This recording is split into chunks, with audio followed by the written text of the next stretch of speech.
नमस्कार विद्यार्थी मित्रांनो, स्वागत आहे तुम्हा सर्वांचं महा एक्झाम पॉईंट आपल्या एज्युकेशनल यूट्यूब चॅनलवरती। तर विद्यार्थी मित्रांनो, आपला आजचा व्हिडिओचा भाग हा 11 आहे, ज्यामध्ये आपण DMR पदभरती 2025च्या परीक्षा दृष्टिकोनातून अतिशय महत्त्वाचे अतिसंभव प्रश्न आपण पाहत आहोत। जर विद्यार्थी मित्रांनो तुम्ही या मागील व्हिडिओचे पार्ट पाहिले नसाल तर संपूर्ण व्हिडिओची लिंक तुम्हाला या व्हिडिओच्या डिस्क्रिप्शन बॉक्समध्ये किंवा जो आपला डॅशबोर्ड आहे त्या ठिकाणी देखील तुम्ही संपूर्ण काही DMRचे व्हिडिओ पाहू शकता, ज्यामध्ये आपण प्रीवियस इयर क्वेश्चन पेपर देखील इन्क्लूड केलेले आहेत व त्यासोबतच जे अपकमिंग एक्झाम आहे तुमची त्यामध्ये नेमकं कोणत्या स्वरूपाचे प्रश्न विचारू शकतात हे देखील आपण त्यामध्ये तुम्हाला खूप बारकाईने समजावून सांगितलेलं आहे। तर मित्रांनो, बरेच विद्यार्थी ज्यांनी जे आहे जे की ग्रंथपाल व ग्रंथालय या पदाकरता अप्लाय केला आहे त्यांचे अनेक सारे कमेंट्स होते, तर त्या कमेंट्सचं अनुसरून आजपासून जे आपण स्पेशली ग्रंथपाल व ग्रंथालय या दोन्ही पदांकरता जे थोडक्यामध्ये टेक्निकल स्वरूपावर आधारित आपण अतिशय महत्त्वाची संभव सिरीज आपण सुरू केली आहे, ज्याचाच की आपला आजचा व्हिडिओचा भाग हा 1 होणार असेल आणि इथून आता रेग्युलरली जे आहे तुम्हाला यावरील व्हिडिओ पाहता येणार आहे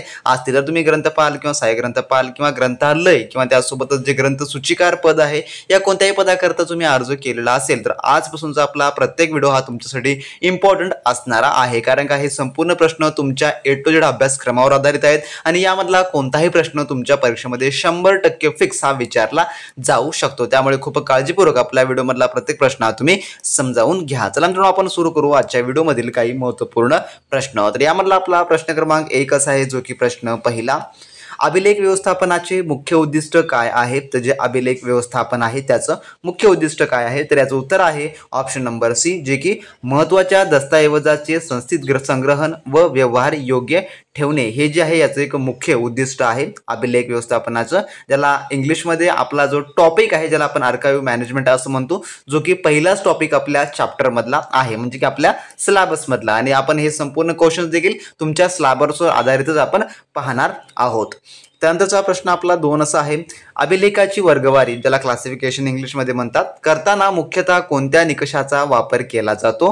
तर याचं उत्तर आहे थोडक्यामध्ये ऑप्शन नंबर ए, जे की दस्तऐवजाची निर्मिती तारीख व कार्यप्रणाली याचा जो थोडक्यामध्ये वापर केला जातो अभिलेखाची वर्गवारी करताना। जर मित्रांनो तुम्हाला या पदांकरता जर तुम्हाला परफेक्ट आणि परीक्षेमध्ये उपयोगी येईल आणि तुम्ही प्रथम प्रयत्नामध्ये परीक्षा क्रॅक करू शकाल असं तुम्हाला जर स्टडी मटेरियल किंवा क्रॅश कोर्स हवा असेल तर ते तुम्हाला कोठून कसा मिळेल याबद्दल देखील मी व्हिडिओमध्ये तुम्हाला सांगणार आहे। त्यानंतरचा पुढील प्रश्न, जो की प्रश्न 3 असा आहे, माहिती पुनर्प्राप्ती प्रणालीतील इंडेक्सिंग म्हणजे काय? तर याचं उत्तर जे आहे ते आहे ऑप्शन नंबर थोडक्यामध्ये डी, जे की दस्तऐवजातील प्रमुख शब्द व विषय निर्देशांक तयार करणे म्हणजे होय, जे की इंडेक्सिंग। ऑप्शन नंबर डी या ठिकाणी या प्रश्नाचं उत्तर होणार असेल। त्यानंतरचा प्रश्न आपला 4था असा आहे, बोलिन शोधामध्ये अँड ऑपरेटरचा वापर कशासाठी होतो? तर यामध्ये ऑपरेटरचा वापर, तर याचं उत्तर जे आहे ते आहे ऑप्शन नंबर बी, जे की 2 शब्द एकत्र असलेला दस्तऐवज शोधण्यासाठी जो थोडक्यामध्ये या ऑपरेटरचा वापर होतो अँडचा। ऑप्शन नंबर बी या प्रश्नाचं उत्तर या ठिकाणी होणार असेल।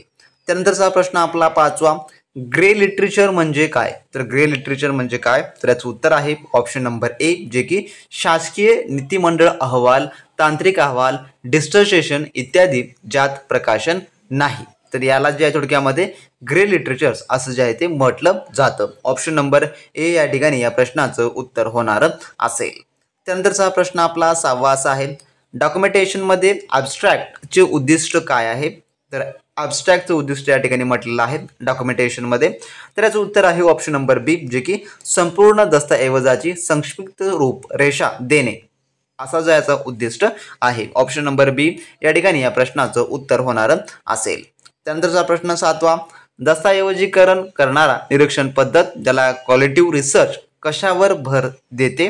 तर याचं उत्तर जे आहे ते आहे ऑप्शन नंबर सी, जे की व्यक्तीच्या अनुभवाचे खोल विश्लेषण यावर जे थोडक्यामध्ये भर देते। ऑप्शन सी या ठिकाणी याचं उत्तर होणार असेल। जर विद्यार्थी मित्रांनो तुम्ही अजूनही DMR पदभरती 2025 मधील ग्रंथपाल व ग्रंथालय या पदाकरता आपला असलेला स्पेशली अतिसंभव प्रश्न संच नोट्सचा क्रॅश कोर्स घेतला नसेल तर लगेच तुम्ही आपल्या व्हॉट्सअप सेलरला मेसेज करून मिळवून घ्या, त्यांची लिंक या व्हिडिओच्या डिस्क्रिप्शन बॉक्समध्ये दिलेली आहे, ज्यामध्ये आपण संपूर्ण काही DMRचा अभ्यासक्रमानुसार A to Z अभ्यासक्रम आपण कव्हर केला आहे, ज्या TCS चे अतिसंभव प्रश्न संच आपण त्यामध्ये इन्क्लूड केले आहेत आहेत, त्यासोबतच परीक्षेमध्ये येतील असे एक्सपेक्टेड स्वरूपाचे 16 प्रश्नांचा त्यामध्ये समाविष्ट केलेला आहे, ज्यात आपण ग्रंथपाल व ग्रंथालय या पदांसाठीचा PYQ क्वेश्चन्स देखील आपण आपल्या टेस्टमध्ये ऍड केलेले आहेत व त्यासोबतच ग्रंथपाल व ग्रंथालय या पदांचे आपण स्वतंत्र तांत्रिकी प्रश्नसंच देखील उपलब्ध करून दिलेले आहे, ज्यामुळे तुम्हाला मार्केटमधलं कोणताही महागडा कोर्स घेण्याची अजिबात गरज पडणारी नसेल किंवा तुम्हाला कोणतेही महागडे बुक्सची अजिबात गरज पडणारी नसेल. तर ज्यांना कोणाला ही एक्झाम प्रथम प्रयत्नामध्ये क्रॅक करायची आहे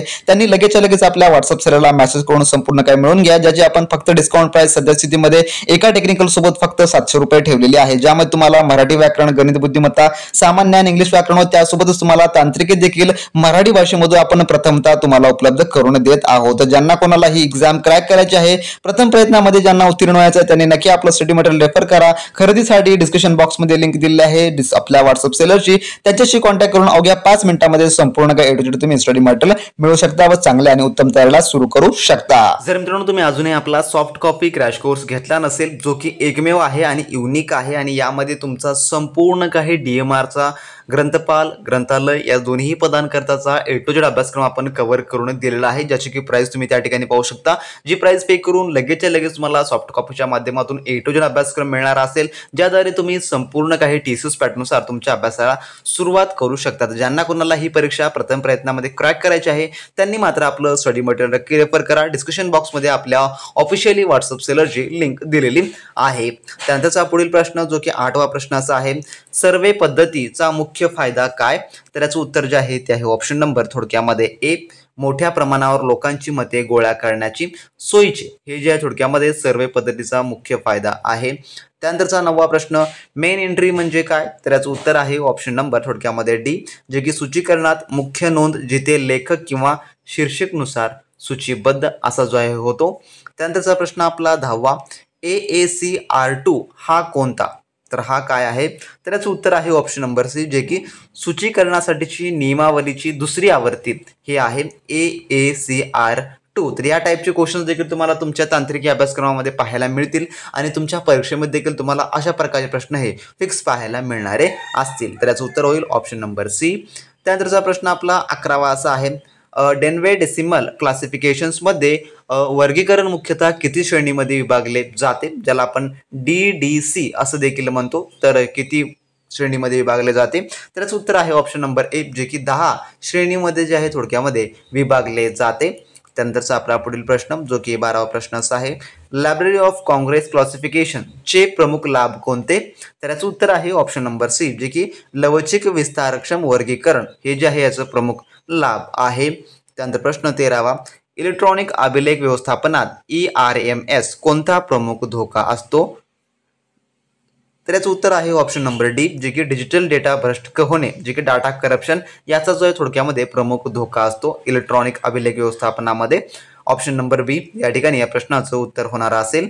त्यानंतरचा प्रश्न 14वा, एखाद्या शास्त्रीय लेखात रेफरन्स विभागात काय दिले जाते?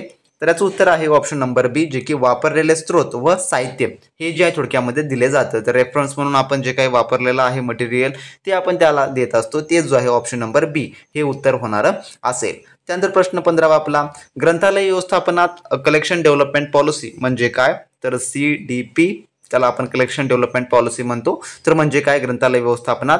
तर याचं उत्तर आहे ऑप्शन नंबर ए, जे की पुस्तक खरेदी व निवडक धोरण असं जे आहे होय. ऑप्शन नंबर ए या ठिकाणी याचं उत्तर होणार असेल. तर असे विद्यार्थ्यांनो आपल्या आजच्या भाग 1 मधील टॉप 50 क्वेश्चन्स आपण पाहिलेले आहेत ग्रंथपाल व ग्रंथालय आधारित. जर तुम्हाला ह्या प्रकारचे प्रश्न अजून भरपूर हवे असतील, रेग्युलरली प्रॅक्टिससाठी हवे असतील, तर तुम्ही कमेंट बॉक्समध्ये कमेंट करून सांगू शकता. आपण जेणेकरून रेग्युलरली यावर जे आहे सिरीज आपण सुरू करणार आहोत. तर TCS पॅटर्ननुसार तुम्हाला पूर्ण काही DMR, ग्रंथपाल व ग्रंथालयासाठीचा A to Z crash course हवा असेल तर तुम्ही लगेच आपल्या व्हॉट्सअप सेलरला मेसेज करा. डिस्क्रिप्शन बॉक्समध्ये त्यांची ऑफिशियल लिंक आपण उपलब्ध करून दिली आहे, ज्याद्वारे तुमची A to Z तयारी होणारी असेल. तर ज्यांना कोणाला मिळवायचं आहे त्यांनीच मेसेज करा आणि त्या मेसेज करून त्या ठिकाणी उगाच गर्दी नको हवे. तर भेटू नेक्स्ट व्हिडिओमध्ये नवीन प्रश्नांसोबत, नवीन अपडेट सोबत, नवीन माहिती सोबत. तोपर्यंत बी प्रॅक्टिस क्रॅक एक्झाम.